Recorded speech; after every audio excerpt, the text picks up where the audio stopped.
Athens 2,400 years ago. It's a compact place. Only about 250,000 people live here. There are fine baths, theatres, temples, shopping arcades and gymnasiums. It's warm for more than half the year. This is also home to the world's first true and probably greatest philosopher, Plato. Born into a prominent and wealthy family in the city, Plato devoted his life to one goal, helping people to reach a state of what he termed eudaimonia, or fulfillment. Plato is often confused with Socrates. Socrates was an older friend who taught Plato a lot but didn't write any books. Plato wrote lots of them, 36, all dialogues, beautifully crafted scripts of imaginary discussions in which Socrates is always allotted a starring role, among them the Republic, the Symposium, the Laws, the Meno, and the Apology.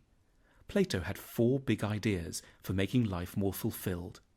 First big idea: think more. We rarely give ourselves time to think carefully and logically about our lives and how to lead them. Sometimes we just go along with what the Greeks called doxa, or popular opinions.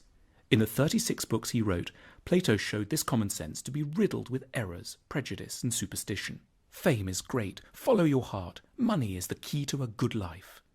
The problem is, popular opinions edge us towards the wrong values, careers and relationships. Plato's answer is, know yourself. It means doing a special kind of therapy, philosophy, subjecting your ideas to examination rather than acting on impulse. If you strengthen your self-knowledge, you don't get so pulled around by feelings. Plato compared the role of our feelings to being dragged dangerously along by a group of wild horses. In honour of his mentor and friend Socrates, this kind of examination is called a Socratic discussion. You can have it with yourself or, ideally, with another person who isn't trying to catch you out, but wants to help you clarify your own ideas. Second big idea: let your lover change you. That sounds weird if you think that love means finding someone who wants you just the way you are. In a Symposium, Plato's play about a dinner party where a group of friends drink too much and get talking about love, sex and relationships, Plato says, true love is admiration. In other words, the person you need to get together with should have very good qualities, which you yourself lack. Let's say they should be really brave or organised or warm and sincere. By getting close to this person, you can become a little like they are. The right person for us helps us grow to our full potential. For Plato, in a good relationship, a couple shouldn't love each other exactly as they are right now. They should be committed to educating each other and to enduring the stormy passages this inevitably involves. Each person should want to seduce the other into becoming a better version of themselves. 3.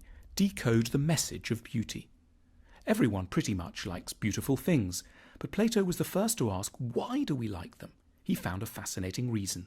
Beautiful objects are whispering important truths to us about the good life. We find things beautiful when we unconsciously sense in them qualities we need but are missing in our lives. Gentleness, harmony, balance, peace, strength. Beautiful objects therefore have a really important function.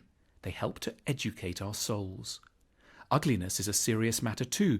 It parades dangerous and damaged characteristics in front of us.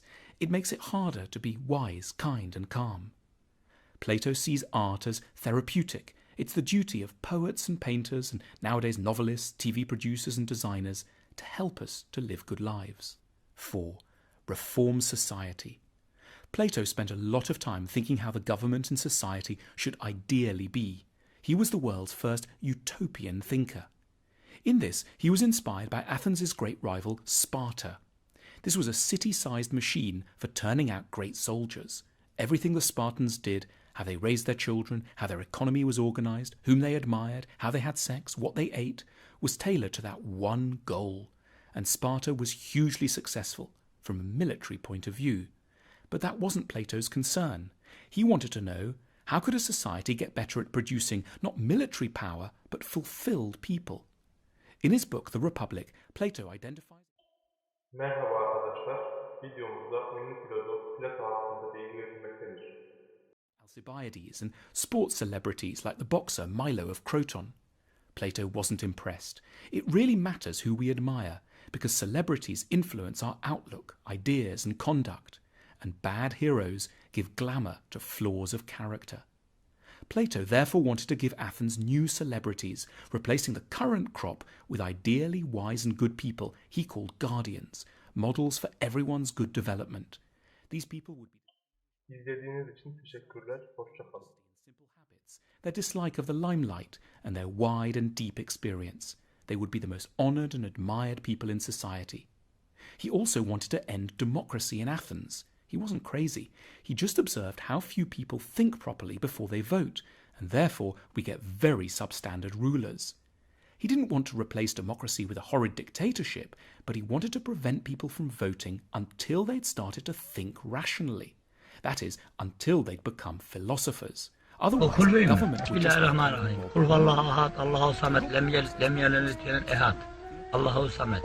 İnna atayna. Kel kevser. Subhaneke Allah'ım tegarik kesmek, tella ceddük, cella ila la gayrı. Bismillahirrahmanirrahim. İnna atayna kel kevser, kesallareke Rabbi. Maşallah, maşallah. Ya heyecanlanıyorum amirim, aslında biliyorum yani.